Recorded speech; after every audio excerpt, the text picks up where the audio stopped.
నమస్కారం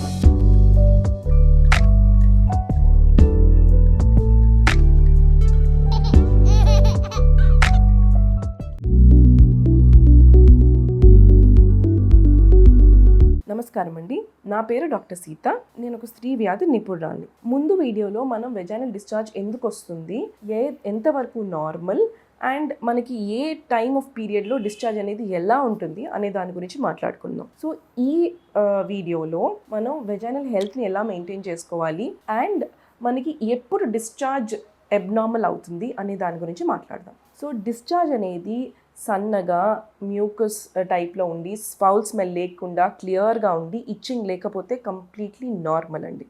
అదే మనకి థిక్గా కర్డీ చీజీ వైట్గా ఉంటే అప్పుడు ఫంగల్ లేదా ఈస్ట్ ఇన్ఫెక్షన్ అనుకోవచ్చు.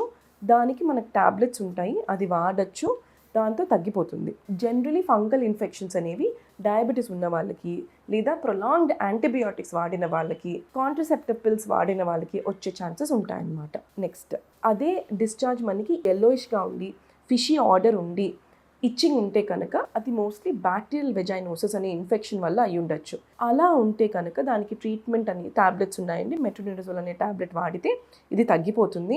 ఇది జనరలీ మనం మల్టిపుల్ సెక్షువల్ పార్ట్నర్స్ ఉన్న వాళ్ళకి లేదా స్మోకింగ్ చేసే వాళ్ళకి లేదా షుగర్ ఉన్న వాళ్ళకి ఈ ఇన్ఫెక్షన్ అనేది ఎక్కువగా చూడొచ్చు. అదే వెజైనల్ డిశ్చార్జ్ యెల్లోయిష్ గ్రీన్గా ఉండి ఫ్రాతీగా ఉంటే దాన్ని ట్రైకోమోనియాసిస్ అనే ఇన్ఫెక్షన్ చెప్తామన్నమాట.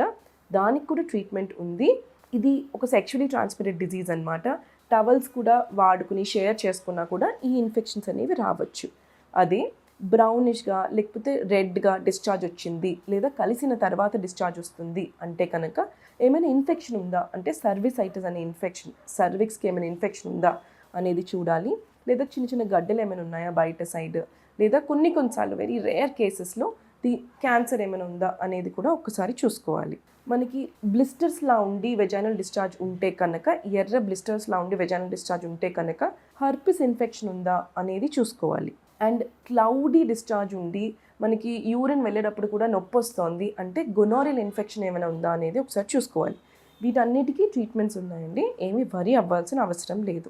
వెజైనల్ డిశ్చార్జ్ వల్ల మనకి వీక్నెస్ వస్తుందా అంటే నో. వెజైనల్ డిశ్చార్జ్ వల్ల వీక్నెస్ అనేది ఏమి రాదు, అలానే బ్యాక్ పెయిన్ కూడా రాదు. వెజైనల్ డిశ్చార్జ్ వల్ల మనకి లోపల బాగా ఇన్ఫెక్షన్ అయితే కనుక అప్పుడే బ్యాక్ పెయిన్, ఫీవర్ ఇలాంటి సిమ్టమ్స్ వస్తాయి. రొటీన్ వెజైనల్ డిశ్చార్జ్ వల్ల మనకి బ్యాక్ పెయిన్ కానీ ఫీవర్ కానీ వీక్నెస్ కానీ రాదు. నెక్స్ట్ వీడియోలో మనం వెజైనల్ హెల్త్ని ఎలా మెయింటైన్ చేసుకోవాలో దాని గురించి మాట్లాడదాం.